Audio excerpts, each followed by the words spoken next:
حي على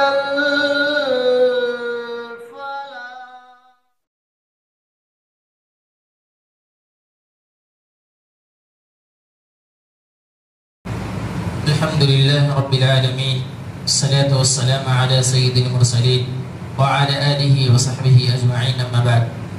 أعوذ بالله من الشيطان الرجيم. بسم الله الرحمن الرحيم. هو الذي جعل لكم الأرض ذلولا فامشوا في مناكبها وكلوا من رزقه وإليه النشور. أأمنتم من في السماء أن يخسف بكم الأرض فإذا هي تمور أم أمنتم من في السماء أن يرسل عليكم حاصبا فستعلمون كيف نذير ولقد كذب الذين من قبلهم فكيف كان نكير. سورہ ملک کی تلاوت ہو رہی تھی اور اس کا ترجمہ بتایا جا رہا تھا. اس آیت کے اندر رب کائنات نے جہاں بہت ساری نعمتوں کا ذکر کیا ہے، اس آیت کے اندر ایک اور نعمت کا ذکر کرتے ہوئے اللہ رب العالمین کہہ رہا ہے هو الذی جعل لکم الارض ذلولا فامشوا فی مناکبها وکلوا من رزقه، کہ رب کی ذات وہ ہے کہ جس نے تمہارے لیے زمین کو نرم بنایا، زمین کو نرم بنا دیا. فامشوا فی مناکبها، اور تم لوگ اس کے راستے میں بآسانی چلتے اور پھرتے ہو. وَكُلُوا مِن رِزْقِهِ، اور تم اس کی روزی اور روٹی کو کھاؤ. وَإِلَيْهِ النُّشُورُ، اور اسی کی طرف لوٹ کر جانا ہے. اس آیت کے اندر رب نے یہ بیان فرمایا ہے کہ زمین پر ہم کس طریقے سے بآسانی چل سکتے ہیں، دوڑ سکتے ہیں، کود سکتے ہیں اور بآسانی بہت ساری چیزیں کر سکتے ہیں. یہ رب کی بہت بڑی نعمت ہے، کیونکہ اگر یہی زمین الٹی پلٹی ہوتی، یہ زمین کڑک ہوتی، اس زمین پر چلنے لائق نہ ہوتا تو ایک آدمی اپنی زندگی کیسے گزارتا؟ تو یہ اللہ رب العالمین کی بہت بڑی نعمت ہے کہ اس نے زمین کو ہمارے لیے بچھونے کے طور پر بنایا ہے.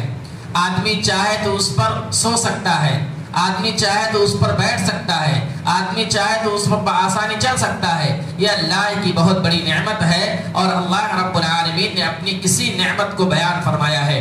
اور آگے کہا أَأَمِنْتُمْ مَنْ فِي السَّمَاءِ أَنْ يَخْسِفَ بِكُمُ الْأَرْضَ فَإِذَا هِيَ تَمُورُ، جہاں یہ زمین لوگوں کے لیے بآسانی چلنے کا ذریعہ ہے، تو وہیں پر اگر کوئی آدمی ایسے طریقے سے اپنی زندگی گزارتا ہے کہ اللہ کی نافرمانی کرتا ہے، اللہ کے مطابق اپنی زندگی نہیں گزارتا ہے، تو اللہ کا اس کے اوپر غضب بھی ہو سکتا ہے، اللہ کا اس کے اوپر عذاب نازل بھی ہو سکتی ہے، جس کے بنا پر اللہ رب العالمین کافروں سے مخاطب ہو کر کے کہہ رہا ہے أَأَمِنْتُمْ مَنْ فِي السَّمَاءِ، کیا آسمان والے سے وہ لوگ بے خوف ہو گئے ہیں، کیا آسمان والے سے وہ لوگ نڈر ہو گئے ہیں أَنْ يَخْسِفَ بِكُمُ الْأَرْضِ، کہ وہ ان لوگوں کو، وہ تم لوگوں کو زمین کے اندر دھسا دے. فَإِذَا هِيَ تَمُورُ، اور وہ اچانک زلزلے کا شکار ہو جائیں. کافروں کو ڈرایا جا رہا ہے کہ آسمان والی ذات سے ڈرو، اس زمین پر تم اترا کر نہ چلو، اس زمین پر تم اپنے پیر کو گھسیٹتے ہوئے نہ چلو. گھمنڈ کے بنا پر، فخر کے بنا پر، تکبر کے بنا پر یہ زمین جہاں بہت زیادہ نرم ہے، یہ زمین بہت زیادہ آراستہ و پیراستہ ہے، وہیں یہ زمین اگر اپنے غضب میں آ جائے تو وہ تم کو اپنے اندر سمو لے، اپنے اندر سمیٹ لے. تو اس دنیا کے اندر جب زمین پر آپ چلیں تو نرمی کے ساتھ چلیں، پیر کو گھسیٹتے ہوئے اترا کر گھمنڈ سے، فخر کے ساتھ نہ چلیں. ہم اور آپ کو معلوم ہے قارون نامی جو اللہ کا بہت بڑا نافرمان تھا، رب کائنات نے اس کو بہت زیادہ مال و دولت سے نوازا تھا، اس کو اپنے مال و دولت پر غرور، فخر اور تکبر تھا، جس کے بنا پر رب کائنات کا جب رب کائنات کا عذاب نے اس کو اوپر نازل ہوا، رب کائنات نے اس کو اپنے گرفت میں لیا تو اس کو زمین کے اندر دھسا دیا گیا. مال و دولت کے ساتھ وہ آج بھی زمین کے اندر نیچے چلا جا رہا ہے. یہ رب کائنات جب اپنے غیظ و غضب میں آتا ہے اور زمین کو حکم دیتا ہے کہ وہ اپنے اندر اس کو سمولے، تو یہ کوئی بعید کی بات نہیں ہے، کوئی بڑی بات نہیں ہے۔ اس لیے کافروں کو اور جو اس دنیا کے اندر مال و دولت کے روش میں مال و دولت کو پا کر کے فخر کرتے ہیں، تکبر کرتے ہیں، ان کو یہ دھمکایا جا رہا ہے، ان کو آگاہ کیا جا رہا ہے، ان کو خبردار کیا جا رہا ہے، ان کو تنبیہ کیا جا رہا ہے کہ یہ دنیا کی زندگی اور یہ جو زمین ہے جہاں پر بہت زیادہ نرم ہے، بہت زیادہ آراستہ و پیراستہ ہے، وہیں پر اگر یہ زمین اپنے غضب میں آ جائے تو یہ زمین اپنے لوگوں کو، یہ زمین ان لوگوں کو اپنے اندر سمو سکتی ہے۔ اس لیے کافروں کو دھمکایا جا رہا ہے۔ اور آگے کی آیت میں رب کائنات نے کہا اَأَمِنْتُم مَّن فِي السَّمَاءِ أَن يُرْسِلَ عَلَيْكُمْ حَاصِبًا، کیا رب کائنات سے، کیا آسمان والے سے وہ لوگ بے خوف ہو گئے ہیں، نڈر ہو گئے ہیں، أَن يُرْسِلَ عَلَيْكُمْ حَاصِبًا، کہ ان کے اوپر بارش نازل کی جائے، آسمان سے آگ کی بارش نازل کی جائے، فَسَتَعْلَمُونَ كَيْفَ نَذِيرٌ، تو تم لوگ جان جاؤ گے، تم لوگ میرا ڈرانا یعنی رب کائنات کا ڈرانا تم لوگ کو معلوم ہو جائے گا۔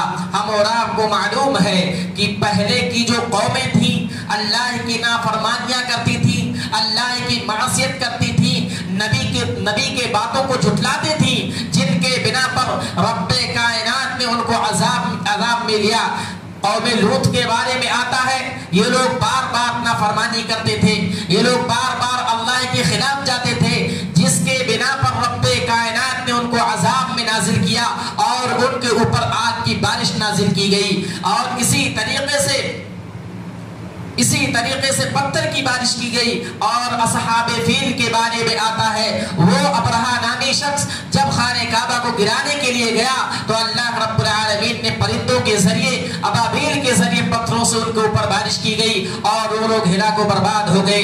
یہ کافروں کو ڈرایا جا رہا ہے اور جو لوگ یہاں پر اپنی زندگی مرمانی زندگی گزارتے ہیں ان کو تنبیہ کیا جا رہا ہے کہ اللہ رب العالمین کے ہاں دیر ہے اندیر نہیں ہے۔ اس لیے ہم اور آپ کو ہر وقت دھیان رکھنا چاہیے کہ رب کائنات کی نظر میں ہے، رب کائنات ہم اور آپ کو دیکھ رہا ہے۔ اور آگے کی آیت میں یہ بات بتایا گیا ہے کہ پہلے کی قوموں نے کس طریقے سے اللہ کی آیتوں کو جھٹلایا اور اللہ نے ان کو اپنے پکڑ میں لیا۔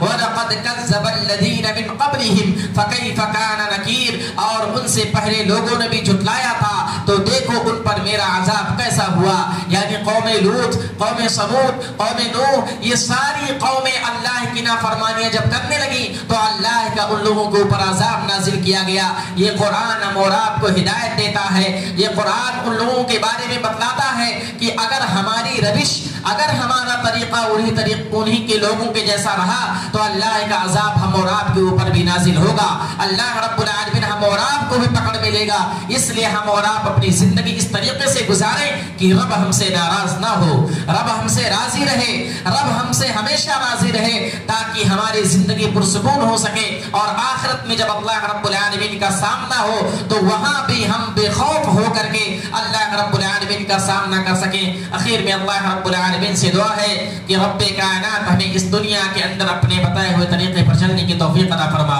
اے رب العالمین رمضان المبارک کا مہینہ ہے، ہماری عبادتوں کو قبول فرما، ہمارے قرآن کی تلاوت کو قبول فرما، ہمارے تفسیر کی جو آیتیں بیان کر کے پڑھی جا رہی ہیں اس کو سمجھنے کی جو کوشش کی جا رہی ہے ان تمام کوششوں کو قبول فرما۔